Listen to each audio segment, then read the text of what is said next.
கடகராசி நேயர்களுக்கு இந்த வாரத்துக்கு உண்டான டாரட் ரீடிங் என்னன்னு பார்ப்போம். உங்களுக்கு இந்த வாரம் நீங்கள் அமைதியாக தான் இருப்பீங்க, பொறுமையாக தான் இருப்பீங்க. ஆனால் உங்களை யாராவது சீண்டிட்டாங்க அப்படின்னா கோவம் எங்கேருந்து தான் வருதுன்னு தெரில, அந்த அளவுக்கு கோவம் வரும்.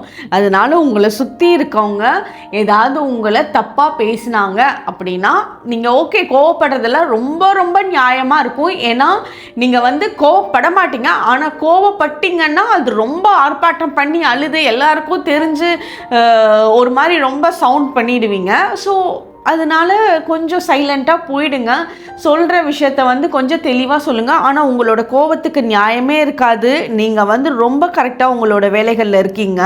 அதனால் சில தவறுகள் நீங்கள் பண்ணிட்டீங்க அப்படின்னு சில ப்ளேம் பண்ணாங்க அப்படின்னா அதை நீங்கள் ப்ரூவ் பண்ணுறதுக்கு உண்டான அளவுக்கு உங்ககிட்ட நாலேஜ் இருக்கும். அதனால் நீங்கள் ஹேண்டில் பண்ணுற விதம் கோவம்னு பட்டுட்டா அடுத்தவங்க கோவப்படுறாங்கன்ற மட்டும் அதுலேருந்து பாயிண்ட் எடுப்பாங்களே தவிர உங்களோட நியாயம் மறைக்கப்படுறோம். அதனால கோவப்படுறதை விட வயசாக யோசிச்சு உங்கள் மேலே எப்படி அந்த பிரச்சனைகளை நீக்கணும் அப்படின்னு அந்த பாயிண்ட்டை கிளியராக பேசுங்க. அது உங்களுக்கு சாதகமாக ஏற்படும். உங்களுக்கு உண்டான ஏஞ்சல் நம்பர் 444. கமெண்ட் செக்ஷனில் 444 ஏஞ்சல் நம்பர் டைப் பண்ணுங்கள். தேங்க்யூ.